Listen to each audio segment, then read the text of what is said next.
বয়স মাত্র ২৬, দেখতে অপূর্ব সুন্দরী, গায়ের রং গোধূলির মতো কোমল, চোখে গভীর জলের মতো শান্তি, কিন্তু পরনে শুধু সাদা শাড়ি আর সাদা ব্লাউজ, মাথার চুল বাঁধা, মুখে এক ফোঁটা প্রসাধন নেই, তবুও তার ভক্তির দীপ্তিতেই সে যেন দেবীর মতো জ্যোতির্ময়। তার নাম বৈদেহী। স্বামী মারা গেছে ৫ বছর আগে। সে তখন থেকেই একা, সংসার নেই, স্বজন নেই, আছে শুধু মন্দির আর কৃষ্ণ। প্রতিদিন সূর্য ওঠার আগে সে মন্দির ঝাঁট দেয়, গঙ্গা জল এনে ধোয়ে, ফুল তোলে, তুলসী সাজায় কৃষ্ণের পায়ে। লোকেরা পেছনে ফিসফিস করে, ও তো বিধবা, মন্দিরে কি করছে? ওর সৌন্দর্যটাই তো বিপদ, কৃষ্ণকে দিয়ে খেলছে বুঝি? তারা তার ভক্তিকেও অপবিত্র বলে, কিন্তু বৈদেহী কিছু বলে না। সে কারো দিকে মুখ তোলে না, শুধু কৃষ্ণের সামনে বসে ধীরে ধীরে বলে, হে কৃষ্ণ, আমি জানি তুমি জানো আমি কি, বাকিদের জানার দরকার নেই। ঝুলনের উৎসব শুরু হয়েছে। পুরো গ্রামে সাজসজ রব, রাধা কৃষ্ণের দুল, নৃত্য, কীর্তন, সবাই আনন্দে মেতে আছে। কিন্তু বৈদেহী এক কোণে বসে আছে, চোখে জল। সে কৃষ্ণের সামনে এসে প্রণাম করে,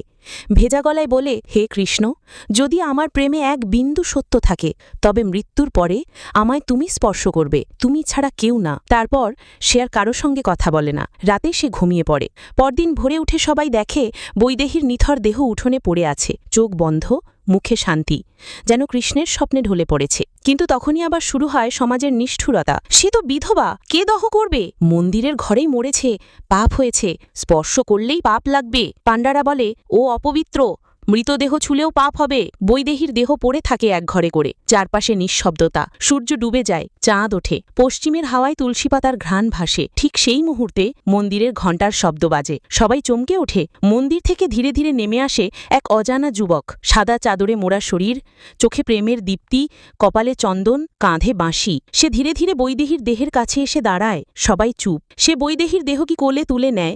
এক ঝলক দেখে সবাই চিৎকার করে ওঠে, ও তো কৃষ্ণ, ও তো ভগবান কৃষ্ণ। কৃষ্ণ নিজ হাতে চিতা সাজান, তুলসী পাতা, চন্দন, ফুল দিয়ে একেবারে শুদ্ধ করে নেন দেহটিকে। তাঁরই হাতে আগুন। চোখ বন্ধ করে মৃদুস্বরে বলেন, এই প্রেম অপবিত্র নয়, এই প্রেমই ভক্তির পূর্ণরূপ।